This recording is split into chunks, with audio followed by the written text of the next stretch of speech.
បន្ទាប់ពីខិតខំប្រឹងប្រែងជាមួយបងប្អូន800នាក់ទទួលបានការបញ្ជាទិញធំសម្រាប់ក្រុមហ៊ុនខ្ញុំបានដំឡើងប្រាក់ខែឲ្យបុគ្គលិកម្នាក់1000បន្ទាប់ពីម្ចាស់ផ្ទះបានដឹងដំណឹងនេះគាត់ក៏ដំឡើងថ្លៃឈ្នួល100,000ក្នុងមួយខែភ្លាម5ឆ្នាំកន្លងមកនេះគាត់បានដំឡើងថ្លៃឈ្នួលជាច្រើនដងខ្ញុំតែងតែអត់ធ្មត់និងយោគយល់ដោយស្ងៀមស្ងាត់លើកនេះខ្ញុំសម្រេចចិត្តបដូរទីតាំងយ៉ាងដាច់អហង្ការគាត់គិតថាគាត់អាចក្តាប់ខ្ញុំជាប់តែគាត់មិនដឹងទេថាភាពអ៊ូអរនៃតំបន់ពាណិជ្ជកម្មទាំងមូលនេះគឺពឹងផ្អែកទាំងស្រុងលើបុគ្គលិករាប់ពាន់នាក់របស់ក្រុមហ៊ុនខ្ញុំជំនួយការឆៅយេងធ្វើការលឿនណាស់សេចក្តីជូនដំណឹងពីការបដូរទីតាំងបានផ្ញើចេញមិនដល់3នាទីផងគ្រប់ក្រុមហ៊ុនក៏ផ្ទុះឡើងដោយមានសាររាប់រយចូលមកភ្លាមមានន័យថាម៉េចក៏ចេះតែបដូរចឹងតើក្រុមហ៊ុនមានរឿងអីមែនទេមានបញ្ហាហិរញ្ញវត្ថុមែនទេលោកអគ្គនាយកសង្ឃកន្លែងនេះគឺជាកន្លែងដែលយើងចាប់ផ្ដើមអាជីវកម្មណាខ្ញុំមានមនោសញ្ចិត្តណែជាមួយទីនេះណាស់នៅក្នុងគ្រប់ស្ងាត់បាន2វិនាទីបន្ទាប់មកក៏ពោពេញទៅដោយការយល់ស្របភ្លាមសាលាកូនខ្ញុំនៅក្បែរនេះបើបដូរចឹងតើខ្ញុំត្រូវធ្វើម៉េចខ្ញុំសម្លឹងមើលអេក្រង់យ៉ាងយូរមិនមានរឿងអីទេការរៀបចំជាក់លាក់នឹងជូនដំណឹងនៅពេលក្រោយដំណឹងនេះលេចលឿនជាងការរំពឹងទុករបស់ខ្ញុំទៅទៀតថ្ងៃត្រង់នោះផ្លូវពាណិជ្ជកម្មនៅខាងក្រោមបានផ្ទុះឡើងអាជីវករជាច្រើនបានមករកម្ចាស់ផ្ទះសង់ Rental ក៏មកមើលរឿងនេះដែរតើអ្នកពិតជាចង់បដូរចេញមែនទេតើវាជារឿងពិតមែនទេបងសងបើអ្នកទៅតើហាងយើងគិតយ៉ាងម៉េចខ្ញុំទៅតែយកអីវ៉ាន់ចូលលោកអគ្គនាយកសង្ឃលើថាអ្នកចង់បដូរទីតាំងមានរឿងអីហ្នឹងសុំពាក្យពិតប្រាកដមួយម៉ាត់មកខ្ញុំមើលទៅពួកគេគិតបន្តិចរួចឆ្លើយតបម្ចាស់ផ្ទះចង់ឡើងថ្លៃខ្ញុំជួលលេងរួចហើយថៅកែសង្ឃតែម្ចាស់ផ្ទះចង់ឡើងថ្លៃប៉ុន្មាន100,000ក្នុងមួយខែ100,000តើសង្ឃ Rental ឈួតទេដឹងតំបន់នេះមិនសមនឹងតម្លៃនេះទេតើអគារការិយាល័យនៅជុំវិញនេះនៅទំនេរចំនួនប៉ុន្មានហើយអាជីវករនាំគ្នាចំរំបន្ទោសម្ចាស់ផ្ទះសង្ឃ Rental ឬគេបន្ទោក៏និយាយថាពួកឯងម្នាក់នៅទីនេះប្រញាប់អីសង្ឃសាងភៀនដំឡើងប្រាក់ខែឲ្យបុគ្គលិកជាង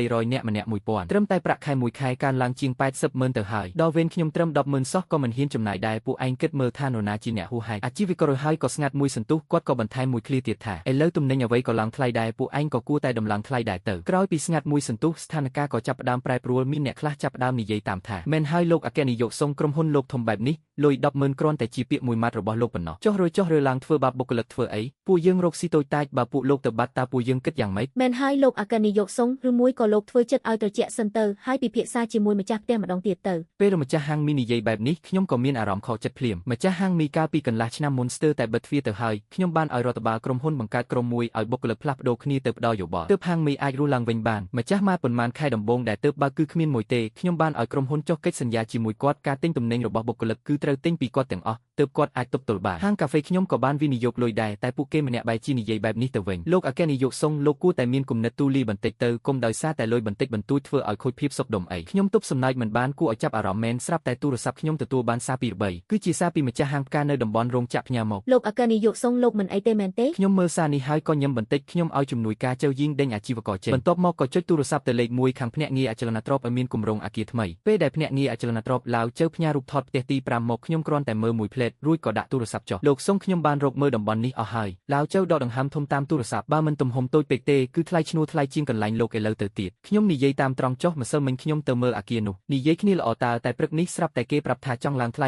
20% ខ្ញុំសួរថាម៉េចអញ្ចឹងគេនិយាយមិនច្បាស់លាស់ទេគេថាផ្ទះនៅទីនេះកំពុងត្រូវប៉ាន់អគារការិយាល័យនោះកាលពីខែមុនមានបន្ទប់ទំនេរជាង 40% ទៅហើយជាន់ភាគច្រើនគ្មានអ្នកជួលទេស្ងាត់ជ្រុងមិនក៏ថាផ្ទះកំពុងត្រូវប៉ាន់ទៅវិញឡាវចៅមិនតបទេតែខ្ញុំក៏យកខ្លះដែរសុងរិនថៅមានអាយុប៉ុណ្ណេះទៅហើយតែការគិតនៅតែខ្លីដដែលតែការគំរាមរបស់គាត់ពិតជាមានប្រសិទ្ធភាពមែន2ថ្ងៃបន្ទាប់ខ្ញុំបដូរទីដៅចាប់ផ្ដើមមើលតំបន់ដែលឆ្ងាយជាងនេះបន្តិចតែស្ថានភាពក៏ប្រហាក់ប្រហែលគ្នាគ្រាន់តែឈ្មោះក្រុមហ៊ុនខ្ញុំភ្លាមតម្លៃក៏ឡើងភ្លាមហាក់ដូចជាមនុស្សពេញមួយក្រុងដឹងថាខ្ញុំកំពុងប្រញាប់រើចេញអញ្ចឹងប្រធានផ្នែកធនធានមនុស្សបងស្រីលីនដាចូលមកទឹកមុខមិនសូវល្អទេលោកសុងមានរឿងខ្លះចង់រាយការណ៍ប្រាប់លោកប្រធានផ្នែកបច្ចេកទេសចៅខាយលីសយ៉ាងផ្នែកគុតគង់និងបុគ្គលិកចាស់ស៊ុនភីងផ្នែកលក់ព្រឹកនេះបានដាក់ពាក្យលាឈប់ហើយខ្ញុំគង់មួយផ្លេតចៅខាយគឺជាមនុស្សដំបូងគេដែលចាប់ផ្ដើមអាជីវកម្មជាមួយខ្ញុំលីសយ៉ាងគឺខ្ញុំជួលមកក្នុងប្រាក់ខែខ្ពស់កាលពីឆ្នាំមុនស៊ុនភីងធ្វើការនៅទីនេះ6ឆ្នាំហើយពួកគេសុទ្ធតែសរសេរពីមូលហេតុផ្ទាល់ខ្លួនតែពេលនិយាយគ្នាលេងបងស្រីលីនស្ងាត់មួយផ្លេតពួកគេសុទ្ធតែនិយាយពីរឿងរើការិយាល័យថាមានអារម្មណ៍ថាក្រុមហ៊ុនថ្មីនេះមិនសូវមានស្ថិរភាពហើយមានអ្នកខ្លះនិយាយថាថៅកែខឹងជាមួយម្ចាស់ផ្ទះឲ្យមនុស្សជាង800នាក់មកលំបាកជាមួយខ្លាចថ្ងៃក្រោយមានរឿងបែបនេះទៀតខ្ញុំមិនបាននិយាយអ្វីទេមិនយូរប៉ុន្មានទូរស័ព្ទពីដៃគូសហការក៏ខលមកលោកប្រធានយ៉េងគឺជាអតិថិជនចាស់ដែលសហការគ្នា3ឆ្នាំមកហើយដើមឆ្នាំទើបតែពិភាក្សាកិច្ចសន្យាថ្មីត្រូវរកគ្នាខ្វះតែចុះហត្ថលេខាចុងក្រោយប៉ុណ្ណោះលោកប្រធានសង្ឃលើថាក្រុមហ៊ុនអ្នកថ្មីនេះមានចលនាបុគ្គលិកសុទ្ធតែនាំគ្នានិយាយថានឹងរើការិយាល័យតើមានគម្រោងអ្វីមែនទេរឿងកិច្ចសន្យានោះយើងមិនប្រញាប់ទេចាំ សង្កេតមើលសិនទៅដាក់ទូរស័ព្ទចុះខ្ញុំផ្អែកលើកៅអីមានអារម្មណ៍ថាសៀបការដើរញាប់ពេលនេះប្រធានហិរញ្ញវត្ថុចាស់ឈិនក៏ដើរចូលមកលោកប្រធានសងខ្ញុំទើបតែគិតលុយអំបញ្ញមិញបារើមុនចុងខែគិតទាំងការខាតបង់ប្រាក់កក់ការតុបតែងថ្លៃក្រុមហ៊ុនឬអីវ៉ាន់ការចំណាយតែម្ដងគឺប្រហែលចំនួននេះអ្នកគួរតែត្រៀមចិត្តទុកជាមុនខ្ញុំក្រឡេកមើលតួលេខគាត់ក៏បន្តនិយាយច្រើនជាងសរុបនៃការឡើងថ្លៃឈ្នួលមួយឆ្នាំជិតមួយដងនៅក្នុងការិយាល័យស្ងាត់ប៉ុន្មានវិនាទីគាត់ក៏សម្រេចចិត្តនិយាយដូច្នេះខ្ញុំចង់ពិភាក្សាជាមួយអ្នកតើគម្រោងដំឡើងប្រាក់ខែរបស់យើងគួរតែផ្អាកសិនទេចាំមានស្ថិរភាពចាំបំពេញបន្ថែមប្រាប់អ្នកទាំងអស់គ្នាឲ្យច្បាស់គ្រប់គ្នាក៏គួរតែយល់លោកប្រធានសងខ្ញុំក៏គិតថាអាចធ្វើទៅបានដែរឥឡូវនេះការចំណាយលើថ្លៃឈ្នួលផ្ទះកើនឡើងភ្លាមបន្ទុកសរុបធ្ងន់ពេកការផ្អាកគម្រោងដំឡើងប្រាក់ខែគឺសំហេតុសំផលយកការលំបាកជាក់ស្ដែងប្រាប់អ្នកទាំងអស់គ្នាឲ្យច្បាស់គ្មានអ្នកណាមិនយល់ទេចាំពេលធូរធារចាំបំពេញបន្ថែមគឺបានហើយខ្ញុំមិនបានឆ្លើយទេទូរស័ព្ទក៏ភ្លឺឡើងគឺជាសាររបស់ Song Rental Song Shengchen ខ្ញុំលើថាអ្នកមើលអគារប៉ុន្មានថ្ងៃហើយរកកន្លែងសមរម្យបាននៅបើតាមខ្ញុំគិតគម្រឹងរូអីបើអញនៅតែមិនព្រមវាមិនមែនត្រឹមតែរឿង 100000 ទៀតទេខាងក្រោយមានភ្ជាប់ជាមួយរូបសាច់មួយទៀតខ្ញុំមិនបានតបគាត់ទេហើយក៏សម្លឹងមើលមនុស្សពីរនាក់នៅចំពោះមុខគម្រោងដំឡើងប្រាក់ខែបុគ្គលិកទាំងអស់នៅតែអនុវត្តដដែលប្រាក់ខែមិនអាចខ្វះ1សេនឡើយខែនេះត្រូវតែវេចូលកាន់នេះអ្នកគ្រប់គ្នាពូឈែនហាប់មាត់ចង់និយាយអ្វីមួយតែខ្ញុំលើកដៃខាត់គាត់ម្យ៉ាងទៀតសេចក្តីជូនដំណឹងដែលផ្នែកធនធានមនុស្សចេញថ្ងៃនេះទីតាំងថ្មីខ្ញុំនឹងជ្រើសរើសកន្លែងដែលងាយស្រួលជាងពេលនេះការធ្វើដំណើរនិងការរស់នៅមានតែល្អជាងមុនមិនអាក្រក់ជាងមុនទេសូមឲ្យអ្នកទាំងអស់គ្នាទុកចិត្តចំណែកអ្នកចង់ចេញក៏មិនខាត់ដែរគួរតែសងជំងឺចិត្តប៉ុន្មានគឺសងប៉ុណ្ណឹងត្រូវធ្វើឲ្យបានត្រឹមត្រូវបងស្រីលេងភាំងបន្តិចរួចក៏ងក់ក្បាលយល់ព្រមអ្នកទាំងពីរមិនបានបញ្ចុះបញ្ចូលទៀតទេចាំតតែពួកគេចេញទៅខ្ញុំក៏ទេទៅឆៅយេងមិនបាច់មើលទៀតទេអាគារដែលនិយាយលើកមុនថ្ងៃស្អែកនាំខ្ញុំទៅមើលព្រឹកថ្ងៃបន្ទាប់ខ្ញុំទើបតែមកដល់ការិយាល័យក៏ឃើញមនុស្ស3នាក់អង្គុយលើសាឡុងមាន Song Rental និងប៉ាម៉ាក់ខ្ញុំ Song Rental អង្គុយនៅចំកណ្ដាលអង្គុយកងតាក់ខ្លាលើផ្ទៃមុខមានស្នាមញញឹមយ៉ាងជឿជាក់ម៉ាក់ខ្ញុំឃើញខ្ញុំភ្លាមក៏ក្រោកឈរឡើង Shengchen ពូសងថាអញចង់រើចេញសុករើចេញធ្វើអីប៉ុន្មានឆ្នាំនេះឯងនៅទីនេះសុខសប្បាយតើប៉ាខ្ញុំអង្គុយលើសាឡុងមិនកំរើកគ្រាន់តែធ្វើមុខក្រញើសម្លឹងមើលខ្ញុំមួយផ្លែម៉ាក់មិនក៏អ្នកទាំងអស់គ្នាមកទីនេះពូសងទេទូរស័ព្ទប្រាប់ម៉ាក់ខ្ញុំទម្លាក់សម្លេងថាឯងខឹងគាត់ដោយសាររឿងលុយបន្តិចបន្តួចទើបម៉ាក់ប្រញាប់មកមើល Shengchen ឲ្យពូសងក៏ចាត់ទុកជាពូជីដូនមួយឯងដែរកាលនោះឯងទើបតែមករកស៊ីនៅទីនេះគេជួលផ្ទះឲ្យឯងក្នុងតម្លៃថោកឯងភ្លេចហើយខ្ញុំសម្លឹងមើលទៅសុងរិនថៅគាត់ញឹមដាក់ខ្ញុំតែមិននិយាយអ្វីទេម៉ែកាលនោះគាត់ជួលឲ្យខ្ញុំថោកខ្ញុំទទួលស្គាល់ប៉ុន្តែ5ឆ្នាំនេះគាត់ឡើងថ្លៃឈ្នួលមិនក្រោម10ដងទេខ្ញុំក៏មិនដែលឲ្យខ្វះម្ដងណាដែរឥឡូវថ្លៃឈ្នួលផ្ទះជុំវិញនេះកំពុងតែធ្លាក់ចុះគាត់បែរជាឡើងថ្លៃ100000ក្នុងមួយខែមិនមែនខ្ញុំមិនឲ្យទេគឺវាមិនសមហេតុផល100000វាថាម៉េចប៉ាខ្ញុំស្រាប់តែនិយាយឡើងឥឡូវអញមានក្រុមហ៊ុនដែលមានបុគ្គលិកជាង800នាក់លុយប៉ុណ្ណឹងចេញមិនរួចទេមិនមែនចេញមិនរួចទេគឺមិនអាចចេញបែបនេះបានទេមិនថាមិនបានពេលពូសុងជួយយើងកាលពីមុនមិនអញមិនថាមិនបានឥឡូវអញរឹងស្លាប់ហើយសំបីតែមនោសញ្ចិត្តណាប៉ុណ្ណឹងក៏មិនគិតដែរសុងរិនថៅឆ្លៀតនិយាយកាត់ពីក្បែរនោះបងថ្លៃកុំខឹងអីក្មេងនឹងណារកស៊ីប៉ុន្មានឆ្នាំនេះគិតថាខ្លួនឯងមានសមត្ថភាពហើយជារឿងធម្មតាទេយល់បានមាត់គាត់និយាយថាយល់ប៉ុន្តែសម្ដីបញ្ចាស់របស់គាត់ស្ទើរតែហូរចេញមកក្រៅទៅហើយម៉ែខ្ញុំនៅក្បែរនោះក៏ប្រញាប់លួងលោមខ្ញុំសាងធានកូនស្ដាប់សម្ដីម៉ែទៅរឿងលុយត្រឹមតែ100000សោះប៉ុន្មានឆ្នាំនេះកូនស្ដាប់បង្គាប់ណាស់ចុះមិនឥឡូវម៉ែមិនមែនខ្ញុំមិនស្ដាប់បង្គាប់ទេអញ្ចឹងឯងគឺមានចិត្តណាស់ហើយប៉ាខ្ញុំនិយាយបណ្ដាលដាយ៉ាងលឿនមករកខ្ញុំបណ្ដាលបងប្រុសឯងចង់មកធ្វើការនៅក្រុមហ៊ុនឯងមិនឲ្យធ្វើយើងក៏យល់ព្រមតាមឯងរកស៊ីប៉ុន្មានឆ្នាំនេះគ្រួសារធ្លាប់បានពឹងពាក់អ្វីពីឯងខ្លះឥឡូវសំបីតែថ្លៃឈ្នួលផ្ទះក៏ឯងត្រូវប្រកាន់ជាមួយចាស់ទុំដែរក្នុងភ្នែកឯងនៅមានគ្រួសារនេះទៀតទេខ្ញុំដកដង្ហើមធំមួយបងប្រុសចង់ចូលក្រុមហ៊ុនតើគាត់មានសមត្ថភាពគ្រប់គ្រាន់ទេគាត់មកក្រុមហ៊ុនអាចធ្វើអ្វីបានប៉ុន្មានឆ្នាំនេះខ្ញុំឲ្យលុយទៅផ្ទះតិចតួចមែនទេខ្ញុំសម្លឹងមើលទៅប៉ាខ្ញុំលុយថ្លៃបណ្ណាការរៀបការរបស់បងប្រុសគឺខ្ញុំជាអ្នកឲ្យលុយកក់ទិញផ្ទះរបស់គាត់ក៏ខ្ញុំជាអ្នកចេញថ្លៃព្យាបាលវះកាត់របស់ប៉ាក៏ខ្ញុំជាអ្នកចេញទាំងអស់ដែរតើថ្លៃចំណាយប្រចាំខែរបស់អ្នករាល់គ្នាមួយណាមិនមែនខ្ញុំជាអ្នកផ្ញើឲ្យមុខប៉ាខ្ញុំឡើងក្រហមនិយាយមិនចេញសងរែងធូសាច់ចំអកនៅក្បែរនោះអុយបងប្រុសកូនប្រុសបងឥឡូវមានបានហើយតែបែរជាកាន់តែមិនដឹងអីទៅវិញសងរែងធូនិយាយចប់ថែមទាំងធ្វើពុតជាចិត្តទូលីនៅក្បែរនោះទៀតទេថ្លៃទឹកភ្លើងខ្ញុំយកតិចចុះឯងរកភ្នាក់ងារទៅមើលដីនៅភូមិខាងត្បូងក្រុងហើយមែនទេកន្លែងនោះយ៉ាងម៉េចឯងក៏ដឹងច្បាស់ដែរផ្ញើថ្លៃឈ្នួលមកឲ្យស្រួលបួលមកចាត់ទុកថារឿងនេះមិនធ្លាប់កើតឡើងចុះខ្ញុំសម្លឹងមើលគាត់ស្រាប់តែសាយពូនិយាយថាភូមិខាងត្បូងក្រុងជាដីទំនេរកាលពី5ឆ្នាំមុនពេលខ្ញុំរើមកទីនេះកន្លែងនេះក៏ជាដីទំនេរដែរមិនពូដឹងថាពេលខ្ញុំរើទៅទីនោះវានឹងមិនខ្លាយជាដូចទីនេះស្នាមញឹមរបស់សងរែងធូក៏ស្ងួតគាត់ស្រមុកមួយសន្ទុះរួចរុញទ្វារចេញទៅម៉ាក់ខ្ញុំមើលមកខ្ញុំរួចមើលទៅប៉ាខ្ញុំទីបំផុតមិននិយាយអ្វីសោះក៏ទាញប៉ាខ្ញុំចេញទៅក្នុងការិយាល័យស្ងាត់ជ្រុងខ្ញុំដើរទៅមាត់បង្អួចរួចយកទូរស័ព្ទមកចុចលេខ1ខ្ញុំយកអាគារនោះហើយសប្តាហ៍នេះស៊ីញេបន្ទាប់ពីដំណឹងរើកន្លែងបានលេខចេញទៅប៉ុន្មានថ្ងៃចុងក្រោយនេះក្រុមហ៊ុនមិនសូវស្ងប់ស្ងាត់ទេបងស្រីលេនរុញទ្វារចូលមកទាំងទឹកដមសម្លេងអស់សង្ឃឹមនេះជាបញ្ជីឈ្មោះអ្នកលាឈប់ថ្មីបំផុតសប្តាហ៍នេះមានអ្នកចេញ7អ្នកទៀតសុទ្ធតែសុំលាឈប់ដោយខ្លួនឯងដឹងហើយគ្រាន់តែធ្វើតាមនីតិវិធីលាឈប់ធម្មតាទៅបានហើយមិនបាច់រីកាពិសេសទេបងស្រីលេងស្ទាក់ស្ទើរនិយាយមានអ្នកលាឈប់បន្តបន្ទាប់ឯងពិតជាមិនភ្ញាក់ផ្អើលតតែសោះមែនទេតាំងពីដំណឹងក្រុមហ៊ុនត្រូវរើកន្លែងបានលេចមកខាងយើងនេះចិត្តមិនស្ងប់រហូតអ្នកណាក៏មានការព្រួយបារម្ភខ្លះដែររឿងដល់ថ្នាក់នេះទៅហើយនិយាយច្រើនក៏គ្មានប្រយោជន៍ទុកឲ្យអ្នកគ្រប់គ្នាជ្រើសរើសដោយខ្លួនឯងទៅបានហើយខាងដៃគូសហការហាក់ដូចជាអ៊ូអជាងមុនមានទូរស័ព្ទចូលមកប៉ុន្មានដងទៀតលោកប្រធានវងខ្ញុំយល់ពីក្តីបារម្ភរបស់អ្នកសូមកុំបារម្ភអីយើងគ្រាន់តែបដូរទីតាំងការិយាល័យប៉ុណ្ណោះ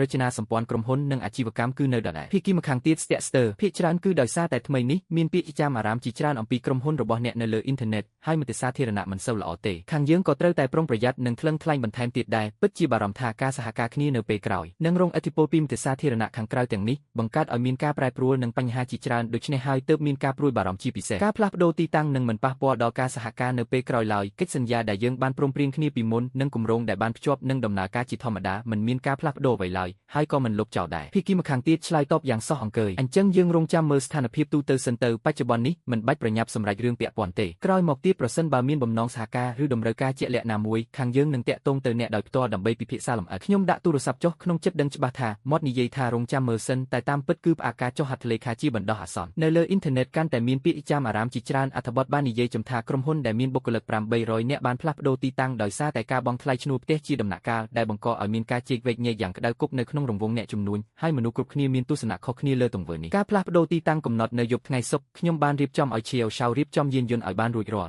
់បុគ្គលិកចេញពីធ្វើការជិះឡានក្រុងផ្លាស់ប្ដូរទីតាំងទ្រព្យសម្បត្តិក្រុមហ៊ុនប្រគល់ឲ្យក្រុមហ៊ុនរើផ្ទះជាអ្នកចាត់ចែងពេលល្ងាចមនុស្សម្នាបាននាំគ្នារើអីវ៉ាន់ចេញជាបន្តបន្ទាប់ខ្ញុំឈរនៅមាត់ទ្វារសាវធំមើលឡានក្រុងជាច្រើនគ្រឿងកំពុងរង់ចាំនៅតាមផ្លូវសុងរិនថៅមិនដឹងថាមកតាំងពីពេលណាទេយកដៃអោបទ្រូងសម្លឹងមកខ្ញុំដូចជាក្មេងរឹងរូសគាត់និយាយសំឡេងមិនតូចទេពិតជាមានបំណងប្ដូរទៅកន្លែងដាច់ស្រយាលនៅភាគខាងត្បូងទីក្រុងមែនលោកសុងភ្នែករបស់អ្នកពិតជាអន់ណាស់មិនយូរប៉ុន្មានទេគង់តែអង្វរខ្ញុំឲ្យរើមកវិញទេបុគ្គលិកប៉ុន្មានអ្នកដែលកំពុងលើកកេះបានសម្លឹងមើលគាត់តែគ្មានអ្នកណាទៅទេបុគ្គលិកសៀវចាងបានដើរកាត់ក្បែរខ្ញុំនិយាយខ្សឹបថាលោកសុងគុំទុកក្នុងចិត្តអីហើយក៏គុំខ្វល់ពីសម្ដីគាត់ដែរមិនបាច់ទៅប្រកាន់គាត់ទេសុងរិនថៅឈរនៅមួយឡែកសម្លឹងមើលអាគារដែលកាន់តែទេស្អាតក្នុងចិត្តមានអារម្មណ៍ភ័យស្លន់ស្លោបន្តិចតែមិនយូរប៉ុន្មានគាត់នឹកឃើញដំណឹងច្បាស់លាស់កាលពីយប់មិញផ្ទៃមុខគាត់ក៏ត្រឡប់មកញញពេញចិត្តវិញពេលរើអីវ៉ាន់រួចមេឃក៏ងឹតបាត់ទៅហើយសុងរិនថៅនៅតែឈរនៅទីនោះផ្ទៃមុខពោពេញដោយការចំអប់នឹងមើលងាយខ្ញុំងាកក្រោយឡើងឡានក្រុងឡានក៏មកដល់យ៉ាងលឿនពេលទ្វារឡានបើកខ្ញុំម្នាក់នៅជួរមុខបន្លឺសំឡេងវ៉ាវបន្ទាប់មកសំឡេងក៏កាន់តែច្រើនឡើងសៀវចាងឈរនៅក្បែរខ្ញុំយកទូរស័ព្ទក្នុងដៃថតរូបមួយសន្លឹកផ្ញើចូលក្នុងគ្រប់ក្រុមហ៊ុនបន្ទាប់មកគាត់សម្លឹងមកខ្ញុំភ្នែកពោពេញដោយការភ្ញាក់ផ្អើលលោកសុងពួកយើងរើចូលអគារការិយាល័យថ្មីដ៏ធំស្កឹមស្កៃនេះពិតជាល្អណាស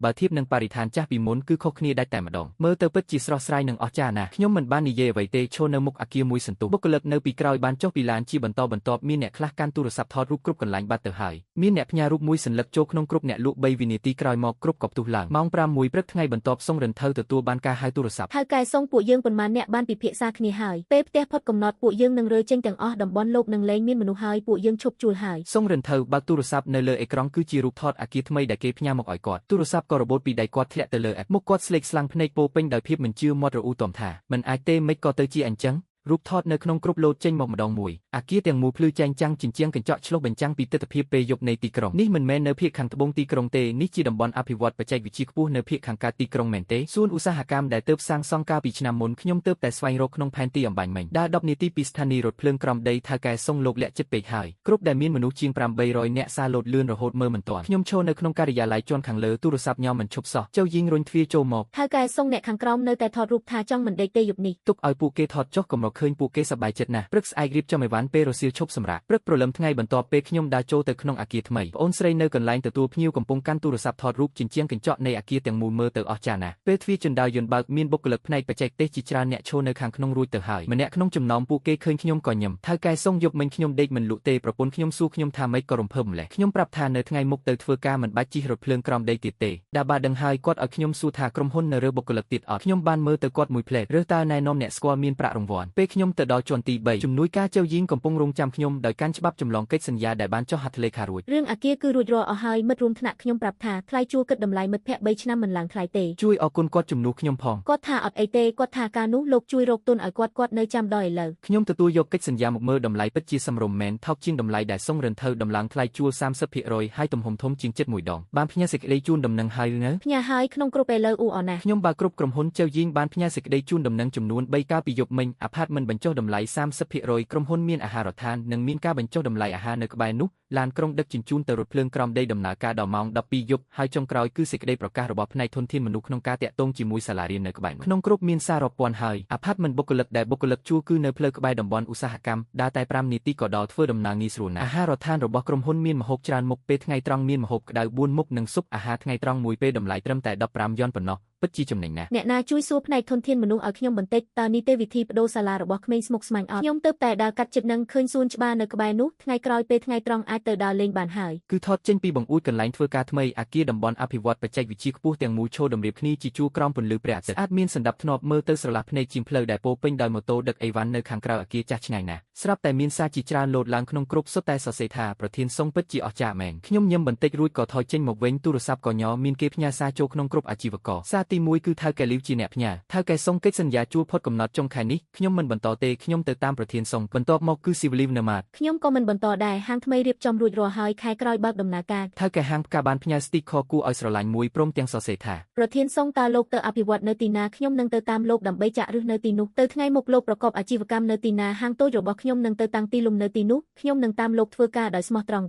់សារបានរៀបចំយ៉ាងមានសណ្ដាប់ធ្នាប់ចុះក្រោមជាដំភ័យសារសុងរ៉េនថៅបានផ្ញើសារជាសម្លេងមួយនៅកណ្ដាលឥឡូវនេះអ្នកទាំងអស់គ្នានៅតែចេះចង់រើចេញថ្ងៃក្រោយគង់តែមានចិត្តស្ដាយក្រោយទេដល់ពេលនោះគុំស្ដាយក្រោយឲ្យសោះគ្មាននរណាម្នាក់ខ្វល់ពីគាត់ទេផ្ទុយទៅវិញអាជីវករនៅជុំវិញនោះបាននាំគ្នាមកដល់កន្លែងពួកគេសុទ្ធតែពឹងគេឲ្យស៊ើបសួរចង់រើហាងមកតំបន់នេះដែរកិច្ចការជាច្រើនបានចូលមកបន្តបន្ទាប់ជំនួយការប្រញាប់មកសុំយោបល់ពីខ្ញុំប្រធានសង្ឃអាជីវករផ្សេងទៀតសុទ្ធតែចង់រើអភិវឌ្ឍនៅតំបន់ថ្មីនេះទាំងអស់គ្នាពួកគេពិសេសមកសួរពីគំនិតនិងការរៀបចំរបស់លោកនៅទីនេះរើមកគឺអាចរើមកបានប៉ុន្តែត្រូវគិតតាមតម្លៃជួលនៅទីនេះតម្លៃជួលនៅទីនេះខ្ពស់ទំនិញរបស់ពួកគេក៏មិនអាចឡើងថ្លៃដែរជំនួយការបានតែត្រឡប់ទៅពួកគេវិញពួកគេយល់ព្រមអស់ហើយខ្ញុំក៏មិនអីដែរយ៉ាងណាមិញបុគ្គលិកពីមុនខ្លះធ្លាប់ញ៉ាំរសជាតិរបស់ពួកគេហើយឲ្យពួកគេរើមកទីនេះក៏ងាយស្រួលសម្រាប់បុគ្គលិកដែរបើពួកគេនៅតែមិនកែមានគំនិតផ្សេងឥឡូវក៏មិនបារម្ភដែរយ៉ាងណាមិញឥឡូវនេះមានជំរឿសច្រើនណាស់ម្ចាស់ហាងផ្កាខ្ញុំបានជួយរកកន្លែងល្អមួយឲ្យគាត់ឥឡូវនេះក៏បានចុះកិច្ចសន្យាទិញជាប្រចាំជាមួយក្រុមហ៊ុនអាជីវកម្មក៏ល្អណាស់ដែរទូរស័ព្ទរបស់សងរ៉េនធូគឺទេមកនៅរសៀលថ្ងៃទី3 Shenzhen ឲ្យឯងនាំក្រុមការងារត្រឡប់មកធ្វើអាជីវកម្មនៅទីនេះវិញមករឿងថ្លៃឈ្នួលផ្ទះពីមុនស្រួលនិយាយទេពួកយើងអង្គុយចុះពិភាក្សាគ្នាឲ្យបានស្រួលបួលអ្វីនៅមានផ្លូវអាចសម្របសម្រួលបានខ្ញុំកំពុងបើកមើលកិច្ចសន្យាមួយទូរស័ព្ទបើក speaker ទុកនៅលើតុហេតុអីបានជាការពីមុនលោកដំឡើងថ្លៃឈ្នួលតាមតែចិត្តធ្វើបាបខ្ញុំគ្រប់សពបែបយ៉ាងឥឡូវដល់ផ្លូវតហើយក៏គិតចង់និយាយលួងលោមឲ្យខ្ញុំត្រឡប់ក្រោយលើលោកនេះមានរឿងតាមតែចិត្តឯងបែបនេះពីអង្ការខាងទូរស័ព្ទឆ្ងាត់3វិនាទីគាត់និយាយថាក្មេងនេះនិយាយស្អីហ្នឹងយ៉ាងហោចណាស់ពូជីដូនមួយ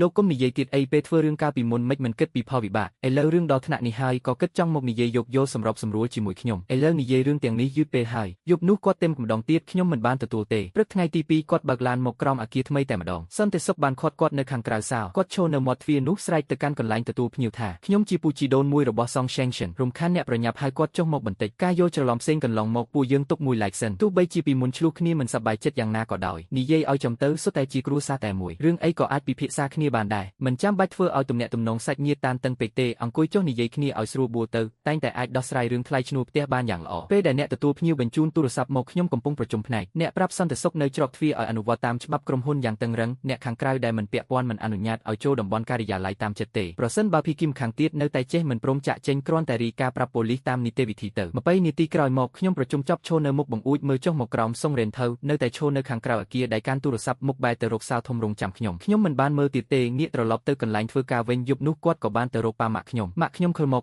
7ដងខ្ញុំមិនបានទទួលលើកចុងក្រោយគឺប៉ាខ្ញុំខលមកខ្ញុំក៏ទទួលសុងសាំងធានពូសុងឯងមករកដល់ផ្ទះហើយឯងទុកឲ្យចាស់ទុំម្នាក់ឈរនៅមាត់ទ្វារតើវាសំទេគាត់មករកខ្ញុំមានការអីមិនមែនដោយសាររឿងក្រុមហ៊ុនឯងរើចេញនឹងទេអីគាត់បានប្រាប់ប៉ាផ្ទាល់ថាឲ្យតែឯងព្រមនាំក្រុមហ៊ុនរើវិញបន្តអាជីវកម្មថ្លៃឈ្នួលផ្ទះអាចបញ្ចុះបានរឿងទាំងអស់អាចអង្គុយចុះពិភាក្សាគ្នាបានប៉ារឿងនេះមិនបាច់ពិភាក្សាទៀតទេខ្ញុំសម្រេចចិត្តរួចហើយដាច់ខាតមិនរើត្រឡប់ទៅកន្លែងដើមវិញទេកូនឯងនេះមិនក៏រឹងរូសមិនស្ដាប់ការណែនាំអញ្ចឹងគិតមើលកាលពីមុនពូសុងឯងធ្លាប់ជួយឯងគ្រប់សពបែបយ៉ាងតើឯងអាចមិនខ្វល់ពីមនោសញ្ចេតនានេះបានយ៉ាងម៉េចកាលពីមុនគាត់ពិតជាបានជួលទីតាំងឲ្យខ្ញុំក្នុងតម្លៃថោកមែនទឹកចិត្តនេះខ្ញុំតែងតែចងចាំក្នុងចិត្តប៉ុន្តែក្នុងរយៈពេល5ឆ្នាំនេះគាត់បានដំឡើងថ្លៃឈ្នួលផ្ទះដោយគ្មានហេតុផលជាង10ដងជាប់គ្នាសរុបថ្លៃឈ្នួលទាំងអស់គឺស្ទើរតែឡើងថ្លៃ3ដងទៅហើយប៉ុន្មានឆ្នាំមកនេះខ្ញុំចេះតែអត់ធ្មត់ហើយក៏បានសងគុណរួចរាល់អស់ហើយដែរខ្ញុំមិនដែលជំពាក់គាត់សំបីតែមួយកាក់មួយសេនទៅថ្ងៃមុខខ្ញុំនៅតែផ្ញើប្រាក់5000យន់ឲ្យប៉ានិងម៉ាក់រៀងរាល់ខែតាន់ពេលវេលាដែរដើម្បីបង្ហាញការដឹងគុណក្រៅពីនេះរឿងរ៉ាវផ្សេងទៀតមិនបាច់មករកខ្ញុំទៀតទេចំណែករឿងបងប្រុសខ្ញុំក៏មិនលូកដៃជួយទៀតដែរផ្លូវជីវិតគឺត្រូវតែពឹងផ្អែកលើខ្លួនឯងទៅថ្ងៃមុខទុកឲ្យគាត់ទទួលបន្ទុកជីវិតដោយខ្លួនឯងចុះពឹងផ្អែកលើខ្លួនឯងហើយរស់នៅឲ្យបានល្អសំឡេងបងប្រុសខ្ញុំស្រាប់តែបន្លឺឡើងពីក្នុងទូរស័ព្ទសុងសាំងធានឯងនិយាយថាម៉េចឯងនិយាយម្ដងទៀតមើលខ្ញុំមិនខ្វល់ពីគាត់ទេហើយក៏ចុចបិទទូរស័ព្ទតែម្ដងព្រឹកព្រលឹមថ្ងៃបន្ទាប់ប៉ាម៉ាក់ខ្ញុំក៏បានបង្ហាញខ្លួននៅខាងក្រោមអគារថ្ម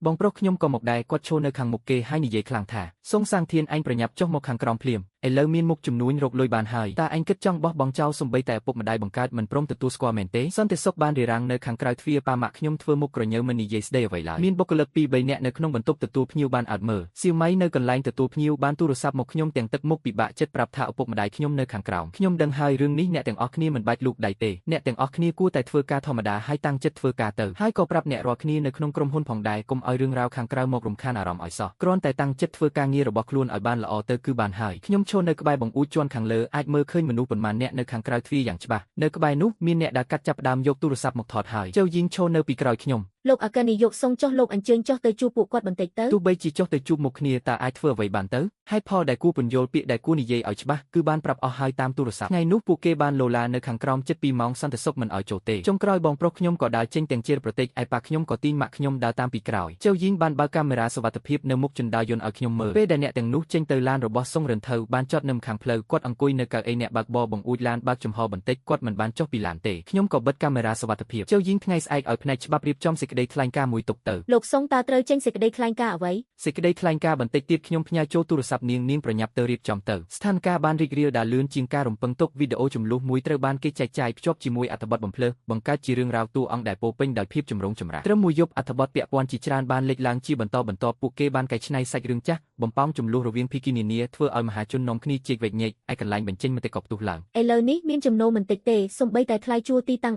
100000 ក៏មិនដាច់ចិត្តយកចេញមកដែរសូម្បីតែសាច់ញាតិជិតស្និទ្ធក៏មិនខ្វល់មនុស្សដែលត្រជាក់ល្ហឹមនឹងអាត្មានិយមបែបនេះថ្ងៃក្រោយពេលរកស៊ីនៅខាងក្រៅតើមាននរណាហ៊ានសហការធ្វើការជាមួយដោយស្មោះត្រង់ទៀតធ្វើបាបបង្ចាស់ផ្ទះដល់ថ្នាក់នេះឥឡូវផ្ទះគេទំនេរចោលអស់ហើយគ្មានអ្នកជួលសំបីម្នាក់កន្លែងបញ្ចេញមតិក្នុងកណីផ្លូវការរបស់ក្រុមហ៊ុនត្រូវបានគេវាយលុកនៅយប់នោះសារឯកជនក៏មានចូលមកជាច្រើនជំនួយការបានរៀបចំរូបថតអេក្រង់មួយគំនរទុកនៅលើតុខ្ញុំសួរថាត្រូវឆ្លើយឬអត់មិនបាច់ទេចាំបន្តិចទៀតសិនជំនួយការស្ទាក់ស្ទើរបន្តិចលោកសុងព្យុះមតិសាធារណៈពេលនេះប្រសិនបើមិនបានគ្រប់គ្រងនឹងទប់ស្កាត់ឲ្យបានទាន់ពេលវេលាទេបណ្ដោយឲ្យស្ថានភាពបន្តរីករាលដាលតម្លៃភាគហ៊ុនរបស់ក្រុមហ៊ុនទំនងជានឹងមានការប្រែប្រួលដែលបណ្ដាលឲ្យមានផលប៉ះពាល់បន្តិចទេខ្ញុំដឹងហើយដោយការគិតមែនរសៀលថ្ងៃនោះមានដំណឹងមកដំបូងលោកប្រធានយ៉ែងបានទូរស័ព្ទមកនិយាយថាលោកប្រធានសងកិច្ចសន្យារបស់យើងទីស្នាក់ការកណ្ដាលខាងខ្ញុំប្រាប់ថាសូមវិតម្លៃម្ដងទៀតសិនបន្ទាប់មកមានក្រុមហ៊ុនពីរទៀតបានផ្ញើលិខិតបញ្ចប់កិច្ចសន្យាជាផ្លូវការពាក្យពេចន៍ក្នុងលិខិតនោះគួរសំណះប៉ុន្តែអត្ថន័យសំខាន់មានតែមួយឃ្លាទេថ្មីនេះក្រុមហ៊ុនរបស់អ្នកមានបញ្ហាចម្រូងចម្រាសជាច្រើនហើយហានិភ័យនៃមតិសាធារណៈជារួមគឺខ្ពស់ណាស់ឆ្លងកាត់ការពិចារណាគ្រប់ជ្រុងជ្រោយបច្ចុប្បន្ននេះវាមិនស័ក្តិសមសម្រាប់ភាគីទាំងពីរក្នុងការបន្តកិច្ចសហប្រតិបត្តិការទៀតទេពេលផ្នែកច្បាប់យកលិខិតបញ្ចប់កិច្ចសន្យាមួយដុំនោះមកដាក់លើតុខ្ញុំបានបើកមើលវាមានចំនួន4ច្បាប់ទុកសិនទៅទូរស័ព្ទរបស់ម្ចាស់ភាគហ៊ុនបានខលមកនៅពេលយប់អ្នកដែលខលមកមុនគេគឺពូវងគាត់និយាយត្រង់ថាសងសេងសិនតើឯងដឹងខ្លួនឬអត់ថ្ងៃនេះតម្លៃភាគហ៊ុនធ្លាក់ចុះប៉ុន្មានឯងទៅមើលខ្លួនឯងទៅមតិសាធារណៈនៅលើអ៊ីនធឺណិតផ្ទុះឡើងដល់ថ្នាក់នេះតើឯងមានគម្រោងដោះស្រាយយ៉ាងម៉េចទុកពេលឲ្យខ្ញុំ3ថ្ងៃដើម្បីដោះស្រាយបញ្ហាទាំងអស់នេះឲ្យបានត្រឹមត្រូវប្រសិនបើដល់ពេលនោះនៅតែមិនអាចដោះស្រាយបានដោយរលូនទេមិនបាច់អ្នកផ្សេងនិយាយច្រើនទេខ្ញុំនឹងចាក់ចេញដោយខ្លួនឯងហើយទទួលខុសត្រូវរាល់ផលវិបាកទាំងអស់ពូវងស្ងាត់ពី3វិនាទីមិននិយាយអ្វីទៀតទេរួចក៏ដាក់ទូរស័ព្ទចុះថ្ងៃបន្ទាប់ក្រុមប្រឹក្សាភិបាលបានបើកកិច្ចប្រជុំបន្ទាន់តាមអនឡាញម្ចាស់ភាគហ៊ុនទាំង6នាក់សុទ្ធតែនៅលើអេក្រង់មានអ្នកខ្លះទឹកមុខមិនសូវល្អទេសងសេងសិនកាលពីមុនគ្រាន់តែឆ្លោះគ្នាពីរឿងថ្លៃឈ្នួលផ្ទះ 100000 សោះដល់ថ្នាក់នេះធ្វើឲ្យប៉ះពាល់ដល់បុគ្គលិកក្រុមហ៊ុនជាង800នាក់ត្រូវរងទុក្ខជាមួយគ្នាឥឡូវនេះតម្លៃភាគហ៊ុនរបស់ក្រុមហ៊ុនបានធ្លាក់ចុះយ៉ាងខ្លាំងហើយគម្រោងសហប្រតិបត្តិការជាច្រើនក៏ត្រូវបានលុបចោលផងដែរតើអ្នកដឹងទេថាការខាតបង់នៅពីក្រោយរឿងនេះធ្ងន់ធ្ងរប៉ុណ្ណាខ្ញុំពិតជាដឹងហើយនៅតែធ្វើបែបនេះទៀតជំរាបសួរលោកអ៊ំលោកពូនិងនាយកទាំងអស់សូមមេត្តាទុកពេលឲ្យខ្ញុំ3ថ្ងៃដើម្បីដោះស្រាយបញ្ហានេះប្រសិនបើខ្ញុំមិនអាចដោះស្រាយបញ្ហាទាំងអស់បានត្រឹមត្រូវក្នុងរយៈពេល3ថ្ងៃទេខ្ញុំស្ម័គ្រចិត្តលាលែងពីតំណែងជានាយកប្រតិបត្ត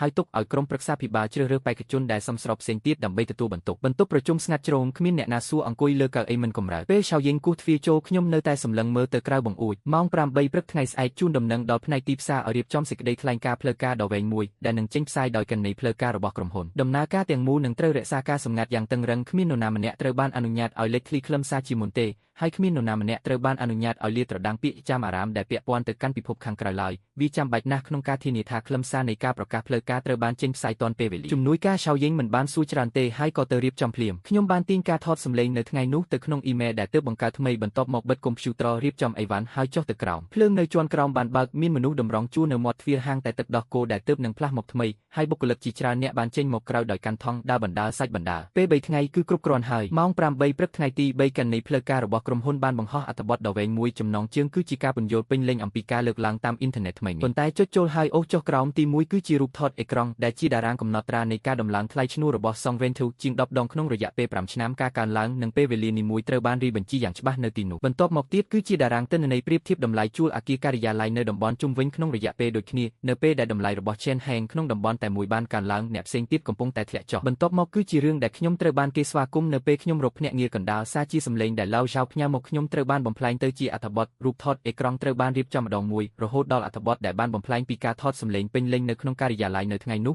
ពាក្យដើមរបស់អ្នកដែលមកបញ្ជូនក្បាលឯងដំឡើងប្រាក់ខែ 1000 ឲ្យបុគ្គលិកជាង 800 នាក់ម្នាក់តែដល់វេនខ្ញុំ 100000 ឯងរីថាមែនទេបើគិតថាថ្លៃរើចេញទៅក្មេងកុំខ្លាំងពេកមិនល្អទេការឆ្លើយតបរបស់ខ្ញុំទៅកាន់គាត់ក៏ត្រូវបានដាក់នៅខាងលើដែរកាលពី5ឆ្នាំមុនពេលខ្ញុំរើមកន្លែងលោកទីនេះក៏ជាដីទំនេរដែរតើលោកដឹងដោយរបៀបណាថាបន្ទាប់ពីខ្ញុំរើទៅទីនោះវានឹងមិនคล้ายជាដូចកន្លែងលោកនៅចុងបញ្ចប់នៃអត្ថបទមានភ្ជាប់មកជាមួយនៅកំណត់ត្រាផ្ទេរប្រាក់តាមធនាគារដ៏វែងមួយថ្លៃរស់នៅសម្រាប់ឪពុកម្ដាយថ្លៃបណ្ណាការសម្រាប់បងប្រុសប្រាក់កក់ទិញផ្ទះនិងការចំណាយផ្សេងសរុបជាង10លានជួរចុងក្រោយគឺខ្ញុំមិនជំពាក់អ្នកណាទេបន្ទាប់ពីបង្ហោះរួចខ្ញុំបានបិទទូរស័ព្ទហើយប្រជុំពេញមួយព្រឹកម៉ោង 11 កន្លះឆៅយេងបានគូសទ្វារហើយហុចទូរស័ព្ទមកខ្ញុំផ្នែកមតិយោបល់បានផ្លាស់ប្ដូរហើយមតិយោបល់ពេញនិយមទី1តាមពិតបងប្រុសចេះតែទាមទារគ្រួសារទាំងមូលពឹងផ្អែកលើការជួយជ្រោមជ្រែងជាច្រើនឆ្នាំក្រោយមកបែរជាបន្ទោសគាត់ថាមិនយល់ពីមនោសញ្ចេតនាម្ចាស់ផ្ទះម្នាក់នេះធ្វើទង្វើមិនសមរម្យសោះត្រឹមតែប៉ុន្មានឆ្នាំសោះដំឡើងថ្លៃឈ្នួលញឹកញាប់ហើយថែមទាំងអួតខ្លួនឯងថាធ្លាប់ជួយមើលថែពីមុនមកទៀតក្រោយពីបានមើលការថតសម្លេងនោះពាក្យរបស់អ្នកដែលមកបញ្ជូនក្បាលធ្វើឲ្យខ្ញុំឡើងសម្ពាធឈាមតើអ្វីទៅដែលថាក្មេងកុំខ្លាំងពេកមិនល្អបើជាខ្ញុំក៏រើចេញដែរនាំមនុស្សជាង 800 នាក់ទៅជាមួយនៅតែអាចល្បីបានបញ្ជាក់ថាក្រុមហ៊ុនពិតជាពឹងផ្អែកលើគាត់មែននៅខាងក្រោមមានខមមិនជាច្រើនពេកព័ត៌មានមុននេះក៏បានលុបផុសចោលហើយម្នាក់ក៏បានចេញលិខិតសុំទោសខាងផ្នែកច្បាប់រៀបចំរួចរាល់ហើយមែនទេបើគ្រប់យ៉ាងរួចរាល់ហើយរសៀលនេះអាចដាក់ពាក្យបណ្ដឹងជាផ្លូវការបានទៅតាមផ្លូវច្បាប់ម៉ោង 4 រសៀលថ្ងៃនោះផ្នែកច្បាប់របស់ក្រុមហ៊ុនបានដាក់ពាក្យបណ្ដឹងទៅតុលាការជាផ្លូវការប្តឹងសងវែងពីបទដំឡើងថ្លៃឈ្នួលដោយចេតនាអាក្រក់សហការជាមួយភ្នាក់ងារដើម្បីដំឡើងថ្លៃឈ្នួលនៅតំបន់ជុំវិញប៉ះពាល់ដល់សិទ្ធិអាជីវកម្មធម្មតារបស់ក្រុមហ៊ុនការប្តឹងពីបទបរិហាកេរផ្ទាល់ខ្លួនរបស់ខ្ញុំក៏ត្រូវបានប៉ូលីសទទួលយកដែរទូរស័ព្ទរបស់សងរ៉េនធូបានខលមកនៅម៉ោង 5 សំឡេងញសង Shenzhen ឯងលុបសំឡេងថតនោះចោលទៅរឿងនេះពួកយើងនៅអាចអង្គុយជែកគ្នាបានឯងប្រាប់ខាងច្បាប់ឲ្យដកពាក្យបណ្ដឹងវិញទៅថ្លៃឈ្នួលខ្ញុំក៏នឹងបញ្ចុះមកតាមស្តង់ដារដើមវិញដែរខ្ញុំនៅអាចចុះកិច្ចសន្យាជួល 5 ឆ្នាំជាមួយឯងទៀតក្នុងអំឡុងពេលនោះថ្លៃឈ្នួលនឹងមិនឡើងទេយ៉ាងម៉េចក៏អាចនិយាយគ្នាបានដែរនិយាយច្រើនគ្មានប្រយោជន៍ទេពួកយើងចាំជួបគ្នានៅតុលាការទៅម៉ោង 7 យប់ខ្ញុំទទួលបានសារមួយគឺម៉ាក់ខ្ញុំផ្ញើមកមានតែប៉ុន្មានពាក្យទេ Shenzhen ម៉ាក់ដឹងខុសហើយខ្ញុំមើលយូរណាស់តែមិនបានតបវិញទេសារក្រុមចេញនៅ3ខែក្រោយសងរ៉េនធូត្រូវបានប្រន្ទាទោសពីបទជំរិតទារប្រាក់និងបរិហាកេរត្រូវជាប់ពន្ធនាគារ3ឆ្នាំនិងព្យួរទោស1ឆ្នាំពីនៃជាប្រាក់និងសំណងសរុបជាង 60,000 អគារការិយាល័យរបស់គាត់នៅទំនេររហូតតាំងពីពួកយើងរើចេញមកអាជីវកររើចេញអស់សូម្បីតែថ្លៃគ្រប់គ្រងក៏គ្មានលុយបង់ដែរលីថាគាត់ក្រោយមកបានដាក់លក់អគារនោះដាក់លក់កន្លះឆ្នាំហើយគ្មានអ្នកសួរតម្លៃចុះហើយចុះទៀតចុងក្រោយនៅតែលក់មិនចេញឪពុកម្ដាយខ្ញុំបានត្រឡប់ទៅស្រុកកំណើតវិញខ្ញុំផ្ញើប្រាក់ 5000 យ៉នទៅកាតរបស់ពួកគេជារៀងរាល់ខែមិនលើសមិនខ្វះ1សេនឡើយខាងបងប្រុសខ្ញុំពិតជាដូចអ្វីដែលខ្ញុំបានរំពឹងទុកមែនបន្ទាប់ពីខ្ញុំឈប់ជួយទំនុកបំរុងពួកគេបងថ្លៃស្រីក៏ចាប់ផ្ដើមរករឿងឆ្លោះប្រកែកគ្នានៅផ្ទះពេញមួយថ្ងៃឆ្លោះគ្នាបាន2ខែឃើញថាមិនបានប្រយោជន៍អ្វីសោះនាងក៏ចាប់ផ្ដើមជេរប្រតិចបងប្រុសខ្ញុំថាអសមត្ថភាពនិងគ្មានបានការបងប្រុសខ្ញុំមានចំនួនជាមួយគេបន្ទាប់ពីផឹកស្រាស្រវឹងហើយត្រូវបានគេនាំទៅស៊ើបអង្កេតអស់រយៈពេលយ៉ាងយូរចេញមកវិញការងារក៏បាត់បង់ទៀតក្រោយមកម្ដាយខ្ញុំបានទូរស័ព្ទមកខ្ញុំម្ដងទាំងយំសោកថាសាងធានបងប្រុសកូនសំបីតែលុយហូបបាយក៏គ្មានដែរតើកូនអាចម៉ែខ្ញុំយល់ថាគាត់ពិបាកប៉ុន្តែផ្លូវត្រូវតែដើរដោយខ្លួនឯងកាលពីមុនគាត់មិនខិតខំប្រឹងប្រែងឥឡូវនេះគាត់គួរតែរៀនទទួលខុសត្រូវខ្ញុំមិនអាចតាមជូតគូតឲ្យគាត់រហូតទេខាងទូរស័ព្ទឆ្ងាត់ទៅមួយសន្ទុះធំបន្ទាប់មកម្ដាយខ្ញុំក៏បន្លឺសំឡេងតិចហើយមិនបាននិយាយរឿងលុយទៀតទេគាត់គ្រាន់តែនិយាយថាកូនថែរក្សាខ្លួនឲ្យបានល្អណាស់និយាយចប់គាត់ក៏ដាក់ទូរស័ព្ទចុះខាងក្រុមហ៊ុនបានធូរស្បើយលឿនជាងអ្វីដែលខ្ញុំគិតបន្ទាប់ពីមតិសាធារណៈបានប្រែប្រួលដៃគូសហការដែលបានផ្ដាច់កិច្ចសន្យាពីមុនក៏បានតាក់ទងមកវិញដោយខ្លួនឯងលោកប្រធានចាងបានទូរស័ព្ទមកខ្ញុំដោយផ្ទាល់សម្ដីរបស់គាត់ហាក់ដូចជាមានការអៀនខ្មាស់បន្តិចលោកប្រធានសុងរឿងសហការពីមុនគឺខាងយើងខ្ញុំគិតមិនបានដិតដល់ការវិតម្លៃមានភាពប្រញាប់ប្រញាល់និងធ្វេសប្រហែសពេកសង្ឃឹមថាលោកនឹងយោគយល់អធ្យាស្រ័យមិនដឹងថាកិច្ចសន្យាសហការរបស់យើងពីមុនតើនៅមានឱកាសអាចរៀបចំនិងចុះហត្ថលេខាឡើងវិញបានដែរឬទេគ្មានបញ្ហាទេអ្វីនៅដដែលគ្រាន់តែចុះកិច្ចសន្យាឡើងវិញតាមលក្ខខណ្ឌដើមដែលបានកំណត់ទុកជាការស្រេចតម្លៃភាគហ៊ុនចំណាយពេលកន្លះខែដើម្បីឡើងវិញនៅខែទី3វាឡើងខ្ពស់ជាងកាលពីកន្លះឆ្នាំមុនទៅទៀតក្នុងចំណោមបុគ្គលិកទាំង7នាក់ដែលបានលាឈប់ពីមុនមាន2នាក់បានពឹងអតីតមិត្តរួមការងារឲ្យជួយសួរថាតើពួកគេអាចត្រឡប់មកវិញបានដែរឬទេខ្ញុំឲ្យខាងធនធានមនុស្សឆ្លើយតបទៅវិញថាបច្ចុប្បន្នតំណែងពេញហើយថ្ងៃក្រោយមានឱកាសចាំសហការគ្នាទៀតបងស្រីលេងខាងធនធានមនុស្សសួរខ្ញុំថាហេតុអ្វីមិនឲ្យត្រឡប់មកវិញការលាឈប់គឺជាបំណងផ្ទាល់ខ្លួនយើងគោរពតាមយ៉ាងពេញទំហឹងបច្ចុប្បន្នតំណែងពាក់ព័ន្ធបានបំពេញបុគ្គលិករួចរាល់ហើយសន្តិភាពក្រុមមានស្ថិរភាពដំណាក់កាលនេះបណ្ដោះអាសន្នគ្មានតំណែងទំនេរអាចរៀបចំបានទេបងស្រីលេងមិនបានសួរទៀតទេបន្ទាប់ពីអគារថ្មីដំណើរការបានកន្លះឆ្នាំទិន្នន័យស្ទង់មិត្តការពេញចិត្តរបស់បុគ្គលិកគឺខ្ពស់ជាងពេលនៅអគារចាស់ជិតមួយដងផ្លូវពាណិជ្ជកម្មនៅជាន់ផ្ទាល់ដីមានភាពអ៊ូអរហើយក្រៅពីអាជីវករចាស់ដែលរើមកតាមខ្ញុំក៏មានហាងថ្មីជាង10បានបើកជាបន្តបន្ទាប់មានហាងស៊ុបមួយលក់ដាច់ខ្លាំងរហូតដល់មានអ្នកតម្រង់ជួររាល់ថ្ងៃថៅកែគឺជាយុវជនម្នាក់ថ្ងៃមួយជួបខ្ញុំក្នុងជណ្ដើរយន្តក៏ញឹមដាក់ខ្ញុំលោកអគ្គនាយកសង្ឃហាងយើងនេះពឹងផ្អែកទាំងស្រុងលើការគ្រប់គ្រងនិងការយកចិត្តទុកដាក់ពីក្រុមហ៊ុនលោកទើបអាចដំណើរការបានយ៉ាងរលូនពិតជាអរគុណលោកខ្លាំងណាស់ដែលតែងតែជួយមើលថែខ្ញុំគ្រាន់តែញឹមដាក់គាត់ខិតខំប្រឹងប្រែងយកចិត្តទុកដាក់រកស៊ីធ្វើអាជីវ កម្មឲ្យបានល្អទៅគឺបានហើយមួយឆ្នាំក្រោយមករើមកទីនេះស្នាដៃក្រុមហ៊ុនកើនឡើង40បើធៀបនឹងរយៈពេលដូចគ្នាកាលពីឆ្នាំមុនបានចុះកិច្ចសន្យាជាមួយអតិថិជនធំជាច្រើនខ្សែអាជីវកម្មពង្រីកបានពីមនុស្សជាង800នាក់ក្លាយជាជាង1000នាក់ការិយាល័យចាប់ផ្ដើមមិនគ្រប់គ្រាន់ទៀតហើយថ្ងៃមួយឆៅយេងមកសួរខ្ញុំថាលោកអគ្គនាយកសង្ឃតើលោកគិតថាយើងគួរជួលទីតាំងមួយជាន់ទៀតដើម្បីពង្រីកទំហំដែរឬទេខ្ញុំឈរនៅមុខបង្អួចគិតមួយសន្ទុះហាងនៅតំបន់ខាងក្រោមនោះកាន់តែច្រើនឡើងចរាចរណ៍មនុស្សកាន់តែច្រើនឡើងមើលពីអគាររបស់ខ្ញុំទៅមនុស្សជាងពាក់កណ្ដាលនៅតាមផ្លូវទាំងមូលគឺជាមនុស្សរបស់ក្រុមហ៊ុនខ្ញុំមិនជួលទេឆៅយេងស្រឡាំងកាំងមួយសន្ទុះចុះគិតយ៉ាងម៉េចប្រកាសជាទិញខ្លួនឯងហើយ2ឆ្នាំក្រោយមកអគារថ្មីកោះវយូកម្ពស់27ជាន់ត្រូវបានដាក់ស្លាកជាផ្លូវការមានទីតាំងនៅឆ្ងាយពីតំបន់បច្ចេកវិទ្យាចាស់ចំនួន2ផ្លូវទំហំធំជាងទីតាំងចាស់ជិត3ដងខ្ញុំបានដើរចូលទៅក្នុងតំបន់ពាណិជ្ជកម្មពីជាន់ទី1ដល់ជាន់ទី3ដើរត្រង់ទៅកាន់ហាងផ្កានៅខាងក្នុងបំផុតម្ចាស់ហាងផ្កាបានឃើញខ្ញុំក៏ញញឹមហើយដើរមកស្វាគមន៍លោកអគ្គនាយកសង្ឃខានជួបគ្នាយូរហើយបន្ទាប់ពីផ្លាស់មកទីនេះអាជីវកម្មរបស់ខ្ញុំកើនឡើងជាងទ្វេដងពិតជាបានចំណេញពីក្រុមហ៊ុនយើងមែនអាជីវករចាស់ដែលនៅជាមួយយើងពីមុនភាគច្រើនបានផ្លាស់មកទីនេះអស់ហើយមែនទេផ្លាស់មកអស់ហើយនិយាយតាមត្រង់តំបន់ពាណិជ្ជកម្មថ្មីនេះចំនួនភ្ញៀវបណ្ដោះអាសន្នមិនអាចប្រៀបនឹងកន្លែងចាស់បានទេប៉ុន្តែជារួមគឺមានស្ថិរភាពអាចធ្វើបានឥឡូវនេះការប្រកួតប្រជែងខ្លាំងណាស់យើងមិនហ៊ានខ្ជិលទេមានតែខិតខំកែម្អរសជាតិនិងគ្រប់គ្រងគុណភាពទើបអាចរក្សាភ្ញៀវបានធ្វើការដោយស្មោះត្រង់មិនដែលខុសទេខ្ញុំបានដើរមើលពេញមួយអគារគ្រប់ជាន់ទាំងអស់មានបន្ទប់ទឹកតែនិងកន្លែងសម្រាកបរិក្ខារគឺពេញលេញណាស់បានជួបប្រធានរដ្ឋបាលដែលកំពុងដើរពិនិត្យក៏សួរគាត់ពេលបុគ្គលិកសម្រាកតើពួកគេតែងតែទៅកន្លែងសម្រាកនៅតាមជាន់មែនទេភាគច្រើនគឺអញ្ចឹងពេលអាកាសធាតុល្អគ្រប់គ្នាចូលចិត្តទៅរៀនហាលនៅជាន់ដំបូងទេសភាពទូលាយបរិយាកាសក៏ល្អបន្ទាប់មកខ្ញុំបានដើរទៅអគារស្នាក់នៅរបស់បុគ្គលិកនៅខាងក្រោយបានជួបអ្នកទទួលខុសត្រូវផ្នែកភស្តុភារកិច្ចសន្យាជួលរយៈពេលវែងរបស់អគារស្នាក់នៅតែអនុវត្តធម្មតាមែនទេអត្ថប្រយោជន៍បញ្ចុះតម្លៃ30សម្រាប់បុគ្គលិកមិនមានការផ្លាស់ប្ដូរទេមែនទេលោកកុំបារម្ភគឺអនុវត្តធម្មតាទាំងអស់អាហារដ្ឋាននៅជាន់ផ្ទាល់ដីបើកពីម៉ោង7ព្រឹកដល់ម៉ោង10យប់មានអាហារ3ពេលនំប៉ាវមីបបរគឺមានទាំងអស់អាចបំពេញតម្រូវការរបស់បុគ្គលិកទាំងអស់ខ្ញុំក៏បានសួរពីស្ថានភាពមជ្ឈមណ្ឌលថែទាំកុមារតើគ្រូបង្រៀននិងកាមេរ៉ាសុវត្ថិភាពនៅមជ្ឈមណ្ឌលថែទាំកុមារជាន់ទី3រៀបចំរួចរាល់ហើយឬនៅសម្ភារៈបរិក្ខារផ្សេងនៅក្នុងសាលាត្រូវបានបំពាក់យ៉ាងពេញលេញកម្លាំងគ្រូបង្រៀនកាន់តែរឹងមាំនិងអាចទុកចិត្តបានគ្រូបង្រៀនជំនាញទាំងពីរនាក់ដែលបង្រៀននៅក្នុងសាលាសុទ្ធតែមានវិញ្ញាបនវិជ្ជាជីវៈត្រឹមត្រូវបទពិសោធន៍បង្រៀនសម្បូរបែបនិងសមត្ថភាពវិជ្ជាជីវៈដែលគួរឲ្យទុកចិត្តកាមេរ៉ាសុវត្ថិភាពកម្រិតច្បាស់ខ្ពស់គ្រប់ជ្រុងជ្រោយនៅក្នុងសាលាផ្សាយផ្ទាល់តាមអ៊ីនធឺណិតអាណាព្យាបាលអាចមើលសកម្មភាពប្រចាំថ្ងៃនៅក្នុងសាលាតាមរយៈទូរស័ព្ទដៃបានគ្រប់ពេលវេលានិងគ្រប់ទីកន្លែងសកម្មភាពរបស់កុមារអាចមើលឃើញយ៉ាងច្បាស់នៅថ្ងៃធម្មតាបុគ្គលិកដែលធ្វើការថែមម៉ោងនិងគ្មានពេលមើលថែកូនអាចទុកចិត្តផ្ញើកូននៅទីនេះបានបរិយាកាសមានសុវត្ថិភាពនិងផាសុកភាពការគ្រប់គ្រងមានភាពហ្មត់ចត់និងយកចិត្តទុកដាក់ការផ្ញើកូននៅទីនេះអាណាព្យាបាលអាចស្ងប់ចិត្តទាំងស្រុងទុកចិត្តទាំងស្រុងដោយគ្មានការព្រួយបារម្ភអ្វីឡើយបន្ទាប់ពីស្ដាប់របាយការណ៍រួចខ្ញុំពេញចិត្តខ្លាំងណាស់